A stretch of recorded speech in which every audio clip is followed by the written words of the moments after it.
तो standard 6 subject हमारा general science और हमारा जो टॉपिक चैप्टर है वह है lesson number 3, diversity in living things and there classification. तो ये लिविंग थिंग्स के बारे में है और हम लोग जहाँ रहते हैं हमारे आसपास हमने कभी देखा है, ऑब्जर्व किया है तो बहुत सारे लिविंग थिंग्स हमें दिखाई देते हैं।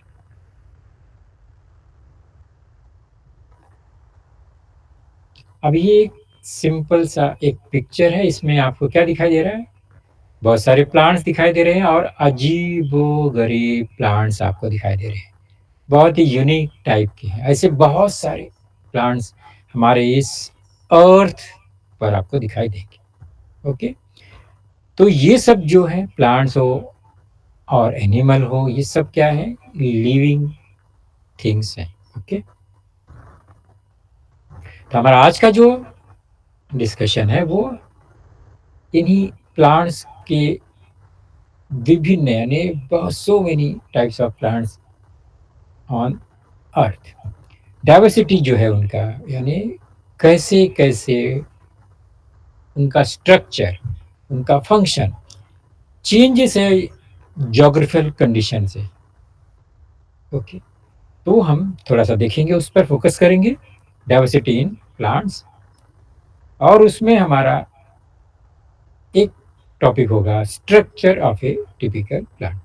इस पर थोड़ा हम फोकस करेंगे। ओके, तो जब हम लिविंग थिंग की बात करते हैं तो हम हमेशा अर्थ की बात करते हैं, क्योंकि अभी तक किसी भी ह्यूमन बीइंग को हमारे इस वर्ल्ड में किसी को भी ये अभी तक पता नहीं चला है कि ये जो हमारा प्लैनेट है अर्थ, इसके अलावा भी कोई अनदर प्लैनेट इस यूनिवर्स में है कि नहीं है जिस पर लिविंग थिंग्स है। ओके, तो लाइफ वहाँ पर है नहीं है किसी को पता नहीं। अर्थ के बारे में ही हम जानते हैं, क्योंकि हम अर्थ पे ही रहते हैं। हम बहुत रॉकेट से हमने बहुत सर्च किया, लेकिन हमें अभी तक कुछ भी हासिल नहीं हुआ है कि कहीं पर कोई लिविंग प्लैनेट है या नहीं है। तो जब हम अर्थ की बात करते हैं तो हम ज़मीन की बात करते हैं, लैंड की बात करते हैं तो हम बहुत दूर तक देखते हैं तो एक प्लेन सरफेस हमें दिखाई देता है। ओके, लेकिन जब हम थोड़ा ऊपर की ओर देखते हैं, अपवर्ड डायरेक्शन में देखते हैं, तो हमें वहाँ पर स्काई दिखाई देता है। तो हमारे इस अर्थ से हमारे स्काई के बीच में बहुत सारे लेयर हैं, वो हमें बिल्कुल नज़र नहीं आती। लेयर का मतलब हम उसको कंपेयर करेंगे वहाँ के टेम्परेचर से, वहाँ पर मौजूद जो एयर है और गैसेस है उसके हिसाब से, वहाँ का टेम्परेचर, वहाँ का एयर कंडीशन कैसा है, थिकनेस क्या है, उसके हिसाब से उस लेयर का अलग अलग क्लासिफिकेशन किया है। हमने फिफ्थ स्टैंडर्ड में ये देखा था। ओके, फॉर एग्जांपल अर्थ, अर्थ से जैसे जैसे ऊपर जाएंगे अप्रोक्सीमेट 12 किलोमीटर तक, तो वहाँ पर जो एटमॉस्फेयर है उसको हम कहते हैं ट्रोपोस्फियर। मतलब मोस्टली हमारा जो कुछ भी काम है और एयर का जो थिकनेस है, डेंसिटी है, वो यहाँ पर अच्छा है। मतलब यहाँ पर आदमी, मनुष्य, लिविंग थिंग्स जिंदा रह सकते हैं।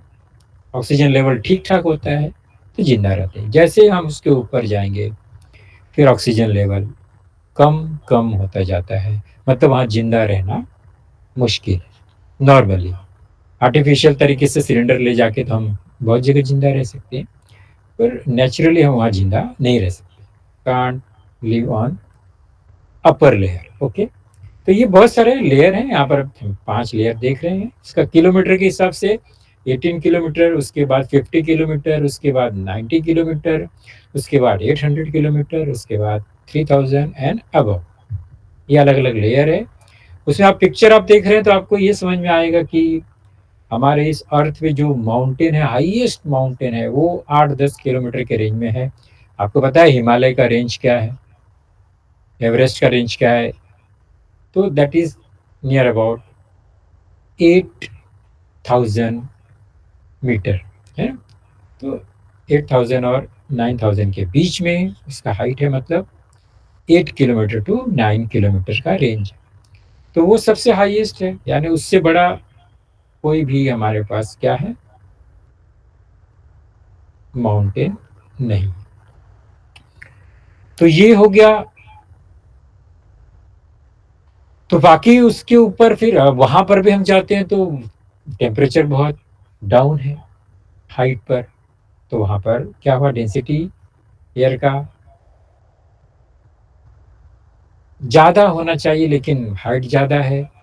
तो वो डेंसिटी जो है वो क्या होता है, पूरे अर्थ में डिस्ट्रीब्यूट हो जाता है। तो ऊपर का एरिया ज़्यादा है तो वहाँ पर ऑक्सीजन कम होता है।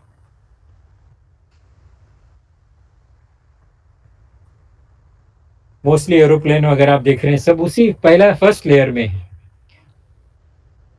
उसके बाद गैस बलून थोड़ा सा अब ऊपर के लेवल लेयर में जा सकते हैं, और उसके ऊपर जाएंगे तो टेम्परेचर धीरे धीरे बढ़ता है। फिर और ऊपर जाएंगे तो सैटेलाइट और रॉकेट जो है वो एकदम फाइनल जो एयर है लेयर अबाउ 800 किलोमीटर ये सब उड़ते हैं। ओके। तो ये सब हमारा आज का कोई टॉपिक नहीं है। हमारा मेन टॉपिक है आज का डाइवर्सिटी। अब हम इस अर्थ की बात करें जिस पर हम लोग रहते हैं।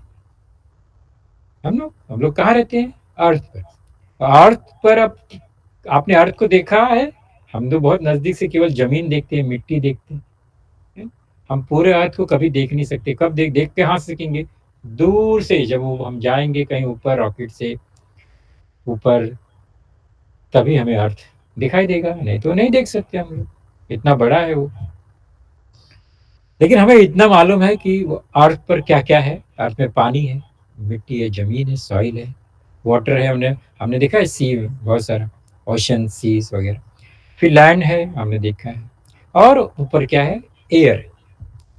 ये तीन जो मेन थिंग है हमें इस अर्थ पर दिखाई देता है।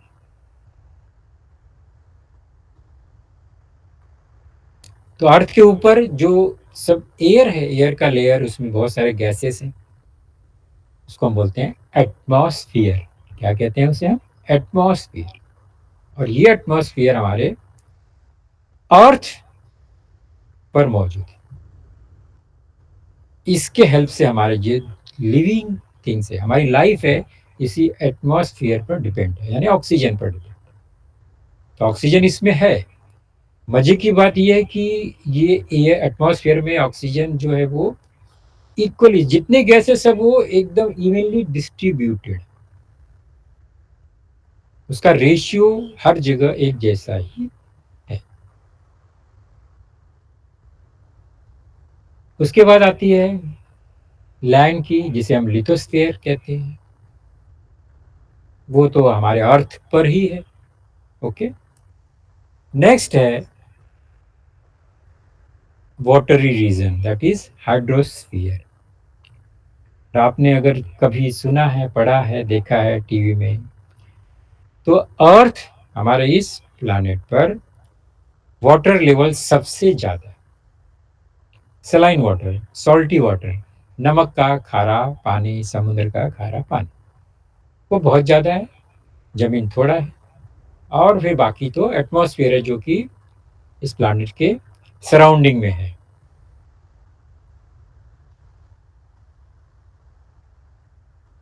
तो ऊपर एटमॉस्फेयर जिसमें एयर है, फिर हाइड्रोस्फीयर, पानी वाटर का ये लेवल है, लेयर, और फिर लिथोस्फीयर यानी हमारा लैंड और सॉइल का लेयर। तो एटमॉस्फेयर, हाइड्रोस्फीयर, लिथोस्फीयर, ये तीनों को कंबाइन करके बायोस्फीयर बनते हैं। बायोस्फीयर मतलब बायोलॉजिकल, ये स्फीयर है मतलब यहाँ पर लाइफ मौजूद है, इसलिए इसका नाम है बायोस्फीयर। बायोलॉजी में हम किसी लिविंग थिंग्स का ही स्टडी करते हैं, इसलिए उसका नाम बायोलॉजी है। तो जहां पर बायो की बात आएगी इसका मतलब वहां लिविंग थिंग्स की बात होनी।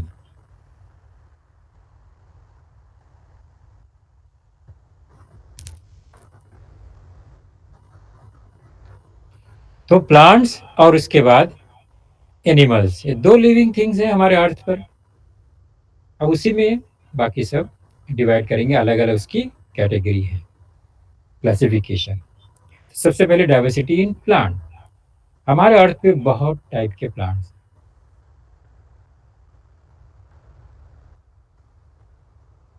देख रहे हैं ये कौन से प्लांट्स हैं? लोटस, वाटर लिली एंड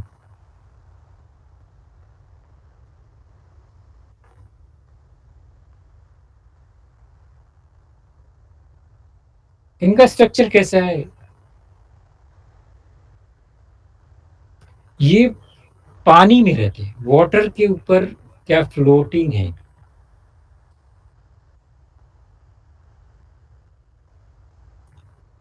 और सबसे खास बात क्या है, इनका जो स्टेम पार्ट है जिसको हम स्टॉक कहते हैं, वो देखो कैसा है, पाइप जैसा है। उसमें होल है, उसके अंदर एयर बेस है, पूरा एयर भरा हुआ है। तो क्या होता है, वाटर में सिंक नहीं होगा, मतलब they are floating on water. उनका जो लीफ है उसके ऊपर वैक्स टाइप स्ट्रक्चर केमिकल लगा है, तो वो पानी में खराब भी नहीं होता, क्योंकि उस पर वैक्स लगा है, मोम लगा हुआ है, तो उससे पानी का इफेक्ट भी नहीं होता है। तो ये जो प्लांट्स है वो सब पानी में आराम से रह सकते हैं, जहाँ पर बहुत ज़्यादा पानी है। नॉर्मली पानी में हम दूसरे कोई प्लांट्स को डालेंगे तो वो सड़ जाएंगे, कुछ दिन में, कुछ महीने में वो खराब हो जाएंगे। ये नहीं होगा, क्योंकि इनका स्ट्रक्चर ही ऐसा है। ओके, तो some plants grow in water, पानी में ही है, वो बाहर सूख जाए, खराब हो जाएंगे, पानी में ही जिंदा रहेंगे। ओके, और कुछ उसके अपोजिट नेचर के प्लांट है, ये देखो, नागफनी हिंदी में कहते हैं इसे, कैक्टस। इसको पानी की ज्यादा जरूरत ही नहीं है, ये डेजर्ट में, रेगिस्तान में आराम से, जहाँ पर पानी बहुत थोड़ा है, कम है, वहां पर भी ये रहती हैं। कैक्टस, नागफनी, हिंदी में कहा जाता है, वी कॉल इट कैक्टस। छोटे छोटे कांटे हैं इसमें, वही उनके क्या है, लीफ है ना। पत्ती इसमें है ही नहीं, कांटे जैसा पत्ती है, थॉर्न लाइक लीफ। और जो मोटा जो ग्रीनरी पार्ट दिख रहा है वो क्या है, उसका स्टेम है। ओके,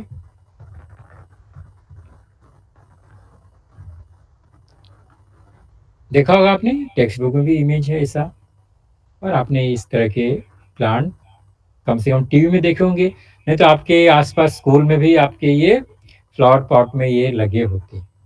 ओके, तो आप ध्यान से देखना है। कैक्टस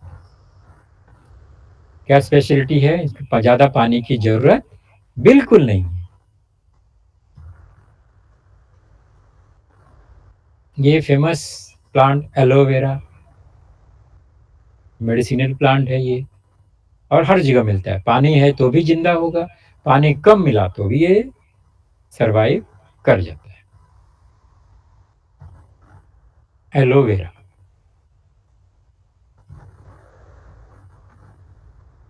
तो कम पानी में ये ग्रो करते हैं।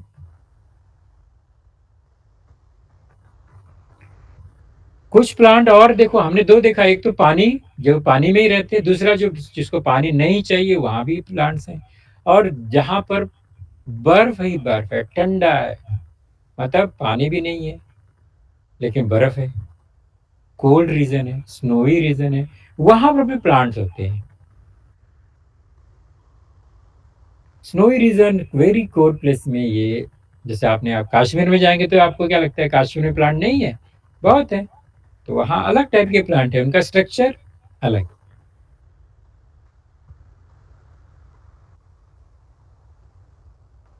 देखो जहाँ पर बहुत ही ठंडा है, स्नोफॉल है, वहां पर भी प्लांट है। उनका स्ट्रक्चर कैसा देखो, कॉनिकल है, अम्ब्रेला टाइप है, मतलब स्नो अगर उस पर गिरता है तो उस पर रुकता नहीं, वो फिसल के नीचे आ जाएगा, गिर जाएगा। तो उससे क्या होगा, उनका लीफ जो है वो खराब नहीं होता। ओके, तो ये इस टाइप के प्लांट स्नोई रीजन में होते हैं। तो कोन मालूम है ना, कोन उल्टा कर देंगे तो अम्ब्रेला टाइप हो जाता है, तो इस टाइप का स्ट्रक्चर है ये।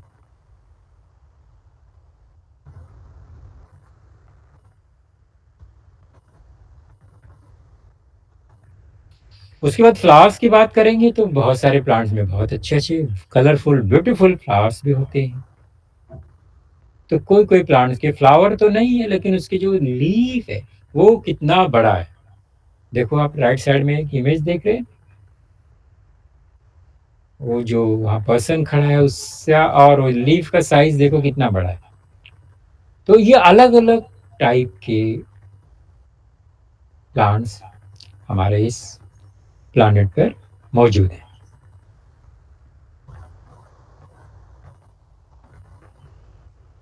तो किसी के पास कलरफुल फ्लावर्स है तो किसी के पास लार्ज लीव्स। लीव्स बड़े होंगे तो उसके पानी की ज़्यादा ज़रूरत होगी, ये ध्यान रखना है। तो यहाँ पानी चाहिए, वाटर चाहिए इसको।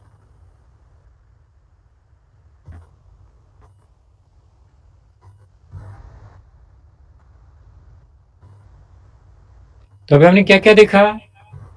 कुछ plants they grow in water and some plants do not need more water. तो कुछ स्नोई रीजन में कुछ प्लांट का सुंदर-सुंदर फ्लावर्स होते हैं ब्यूटीफुल।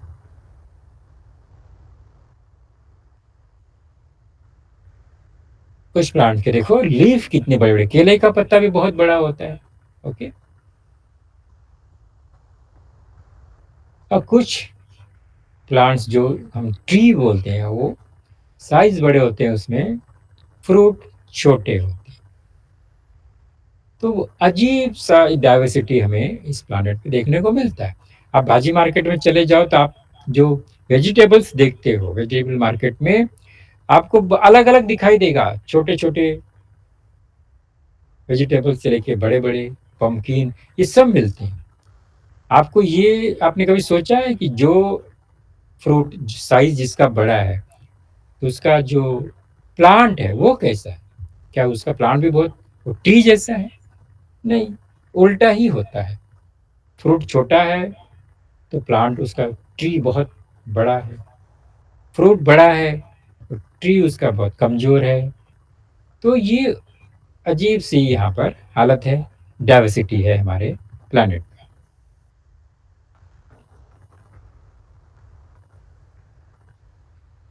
प्लांट्स की खास बातें हैं, normally plants generally make their own food, मतलब हमें उन्हें खाना देने की ज़्यादा ज़रूरत नहीं है, वो अपना खाना खुद ही बनाते हैं। हम अपने घर में हमने जो प्लांट लगाया हम उसको रोज़ पानी देते हैं, वो दैट्स ओके। लेकिन जनरली बाहर आप फॉरेस्ट में हो तो कोई नहीं है वहाँ पर, फिर भी वो ज़िंदा है, अपने आप ज़िंदा है। मतलब वो खुद ही अपना जो है फूड बनाते हैं, खाते हैं और आराम से रहते हैं, ओके? जिसको हम कहते हैं ऑटोट्रॉपिक, खुद ही अपना भोजन, खाना बनाना। लेकिन इन्हीं प्लांट्स में कुछ ऐसे प्लांट्स भी हैं जो अपना फूड खुद प्रिपेयर नहीं करते, वो डिपेंडेंट होते हैं, okay? That is called heterotrophic. Heterotrophic मतलब डिपेंडेंट है और ऑटोट्रॉपिक मतलब वो खुद ही अपना भोजन या खाना और फूड तैयार करते हैं। कौन-कौन से हैं हम थोड़ा-सा देखेंगे बाद में। तो ये अलग-अलग, अलग-अलग टाइप के बहुत सारे प्लांट्स हमारे इस अर्थ पर हैं। हमने थोड़ा-सा अभी एक झलक देखा, है ना? ट्रेलर देखा। अब हम चलते हैं एक नॉर्मल एक सिंगल प्लांट लेते हैं और उसका स्ट्रक्चर को चेक करते हैं। नॉर्मली एक प्लांट में क्या होता है? नॉर्मल प्लांट में जनरल की बात है। सभी ऐसे नहीं होते। हमने देखा अलग-अलग टाइप है। लीफ बड़ा है, फ्रूट्स छोटे हैं, फ्रूट ही नहीं है, फ्लावर्स ज़्यादा है। तो ऐसे कुछ प्लांट हैं। लेकिन हम एक जनरल प्लांट की बात करें तो उसमें ये सारे उसके बॉडी पार्ट्स हैं। कौन-कौन से?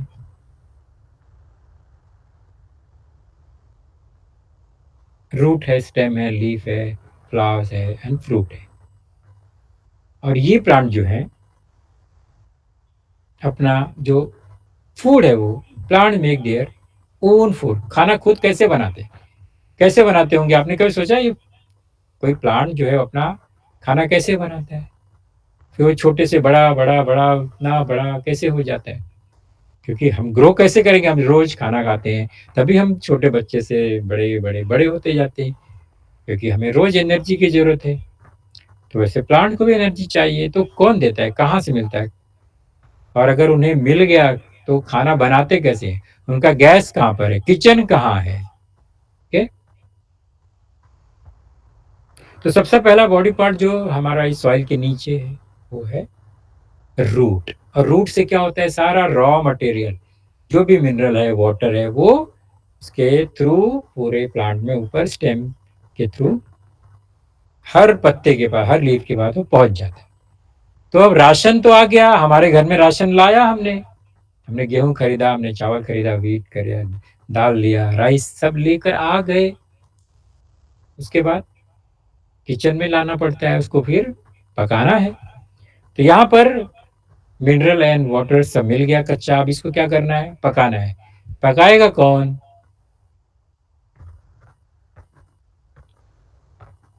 देखो ये सन है।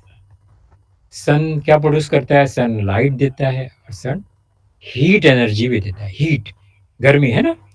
तो जो हमारा ये क्या है, गैस, हमारे घर में किचन में गैस है, हम लोग गैस से खाना पकाते हैं।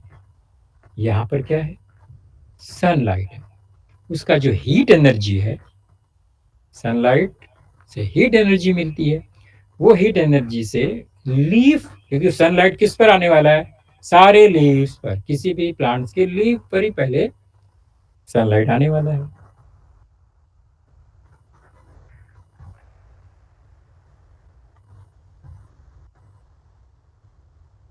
तो ये गैस चालू हो गया, बराबर। अब खाना, फूड हमारा तैयार होने वाला है।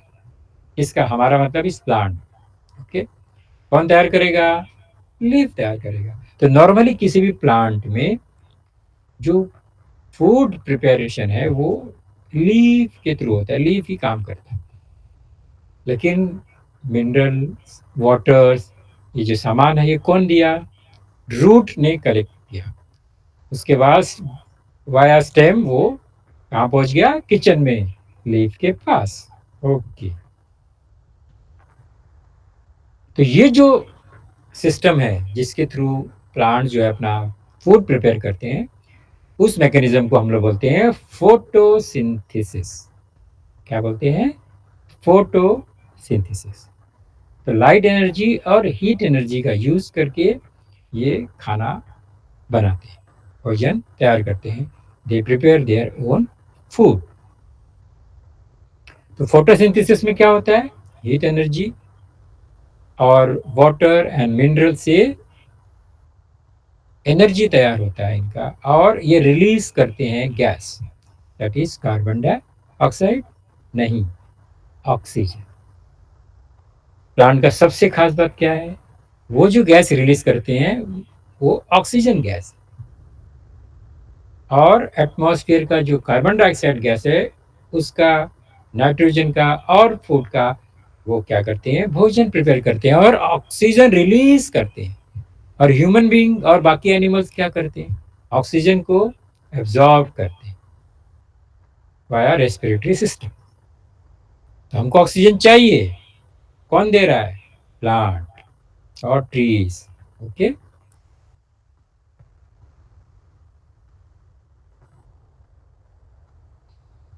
एक बार खाना, भोजन तैयार हो गया, प्लांट्स ने वो प्रिपेयर किया, उसके बाद फिर वो वापस फिर स्टेम के थ्रू जो उनका सिस्टम है, xylem and phloem system, pipeline है, वो खाना सब जगह वो फूड भेज देते हैं।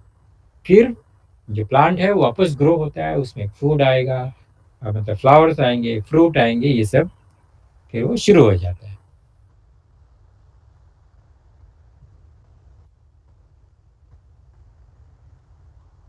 Some plants do not make their own food, लेकिन कुछ नहीं बनाते, जैसे कि ये कैस्कुटा,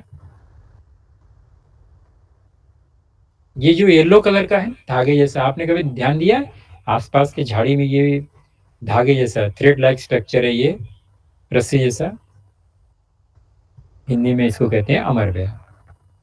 याद आ रहा है, ये देखा है कहीं पर आपने, ये पूरा ग्रीन जो स्लीव दिख रहा है वो नहीं, वो जो येलो स्ट्रक्चर दिख रहा है ना, वो है कैस्केड।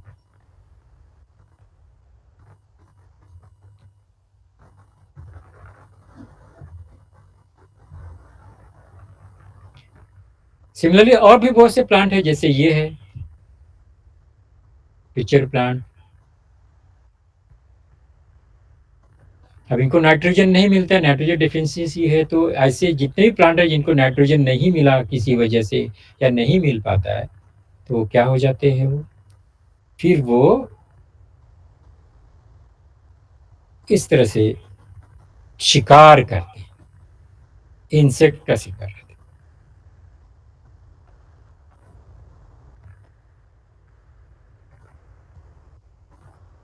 Venus flytrap.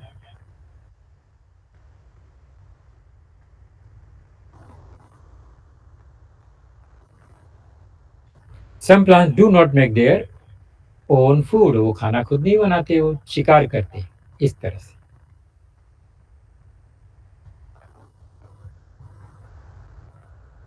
इसी में तीसरा है ड्रासेरा।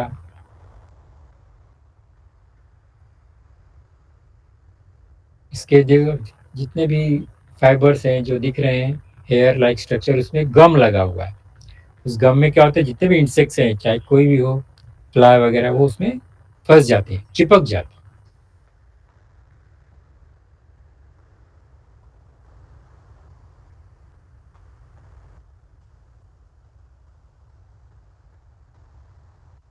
सम plants do not make their own food,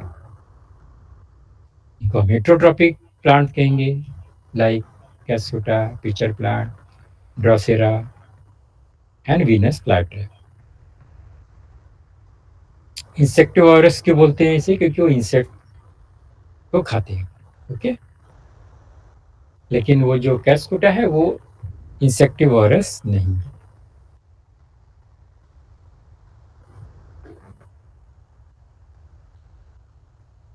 अब हम प्लांट्स की डाइवर्सिटी पर ज़्यादा फोकस करेंगे। हमारा हमने एक जनरल आइडिया लिया, अब हम एक प्लांट जो है हमने देखा, उसका रूट है, फ्रूट है, लीफ है, स्टेम है, सब है।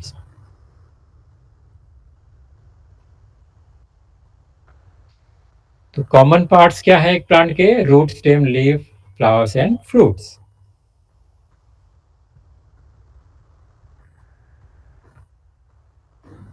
और हमने ये भी देखा कि वो अपना फूड तो प्रिपेयर करते हैं थ्रू फोटोसिंथेसिस। ओके,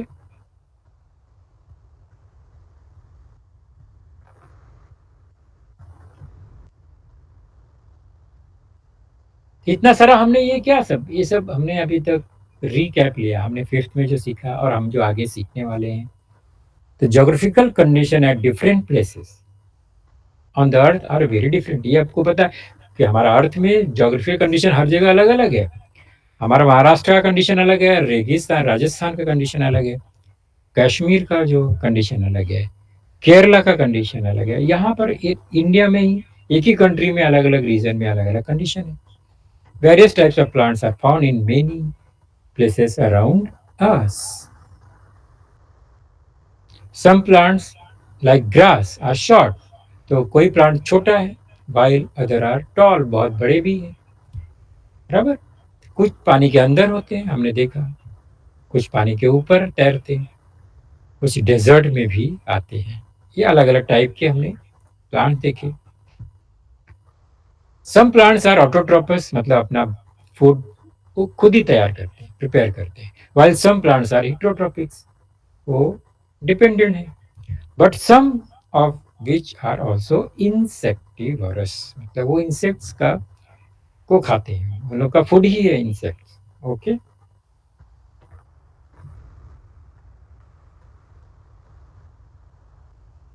कितना डाइवर्सिटी है यहाँ पर, कितने अलग अलग टाइप के प्लांट्स, और साथ साथ एनिमल, प्लांट्स एंड एनिमल साथ में है, इसको हम लिविंग बीइंग या लिविंग थिंग्स कहते हैं।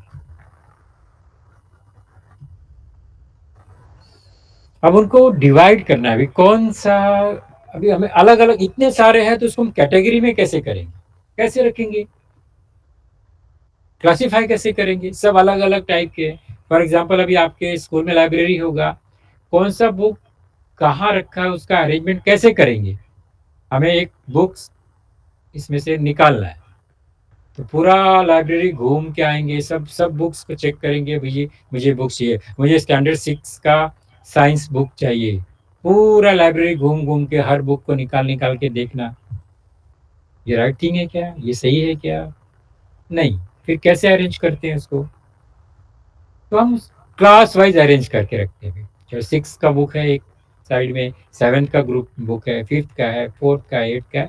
फिर हमें जो चाहिए हम वहाँ पर डायरेक्ट 6 के कॉलम में जाकर वहाँ पर हम 6 का बुक ले सकते हैं। ये अरेंजमेंट है लाइब्रेरी में। सिमिलरली हमें हमारा जो पास बहुत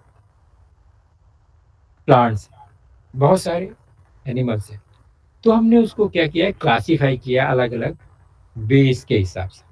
क्या है वो, चलो देखते हैं थोड़ा, बाद में हम इसको कंटिन्यू करेंगे। पहले क्या है ये, देखो यहाँ पे, क्योंकि हम क्या अभी थोड़ा सा बैकग्राउंड में जा रहे हैं। ये जो लेसन है उसको समझने के लिए आपको बैकग्राउंड समझना बहुत इंपॉर्टेंट है।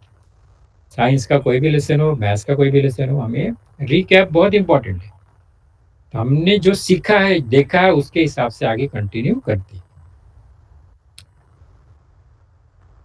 तो प्लांट्स का क्लासिफिकेशन कैसे करने हैं, कौन कौन सा पॉइंट लेना है। फर्स्ट है उसका साइज, उसका हाइट। सेकंड पॉइंट है क्रीपर। थर्ड है उसका लाइफ साइकिल, यानी वो कितने साल तक जिंदा रहेगा, उसका लाइफ स्पैन कितना है। थर्ड है उसका अपीयरेंस ऑफ द फ्लावर, यानी उसमें फ्लावर्स आते हैं या नहीं आते, दिखते हैं या नहीं दिखते। और है हैबिटेंट्स, उनकी आदतें क्या है।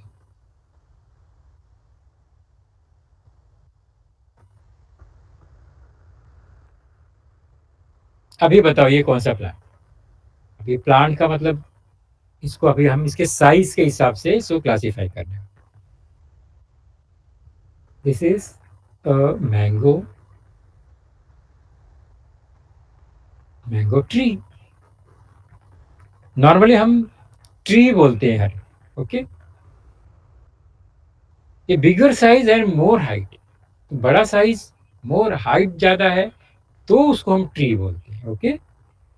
ये है मैंगो और ये कहलाएगा ट्रीज। ध्यान दो, सभी जितना भी प्लांट है वो सब ट्रीज नहीं है।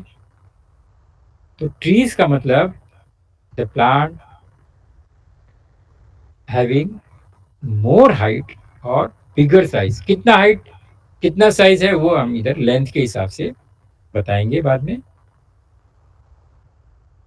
पेरिनियल्स, ये क्या है भाई, पेरिनियल्स क्या होता है, इसका लाइफ स्पैन बहुत ज्यादा है, ये एक साल में खराब नहीं होता है। आपको पता है आपके आसपास कोई ट्री है, उसका लाइफ कितना होगा, वो तो कई साल से है, आपके जन्म से पहले से, आपके बर्थ के पहले से ही हो, 10 साल, 20 साल, 30 साल, 50 साल तक कोई कोई ट्रीज का लाइफ स्पैन है। That is called perennials. More than 2 years, more than 3 years का जो लाइफ स्पैन का जो भी प्लांट है, दैट कॉल्ड पेरिनियल्स। वैसे तो बहुत अभी मुद्दे हैं, हम अभी ट्री में एक एग्जांपल देखा हमने, मैंगो। सिमिलरली ये क्या है, मुंह में पानी आ गया, आना है आपको ये अभी, मॉर्निंग में नहीं। आपने पहचान लिया कौन सा ये ट्री है, चलो कोई बात नहीं है, आपके मुंह में पानी आ रहा है इसलिए मैं इसको यहीं पे स्टॉप करूंगा। इमली नाम है इसका, टैमरिंड, ओके। ये भी ट्री है और इसका लाइफ स्पैन बहुत बड़ा है, ये 30-50 साल तक भी जिंदा रहता है, 50 years, अप टू 50 years भी ये सरवाइव कर जाते हैं। सो पेरिनियल्स, अभी ये नया नया वर्ड है, बाद में हम इसको एक टेबल में बताएंगे तो आपको आसानी से समझ में आ जाएगा। तो अभी हम क्या करते हैं, इसके आगे हम आज अभी स्टॉप करेंगे।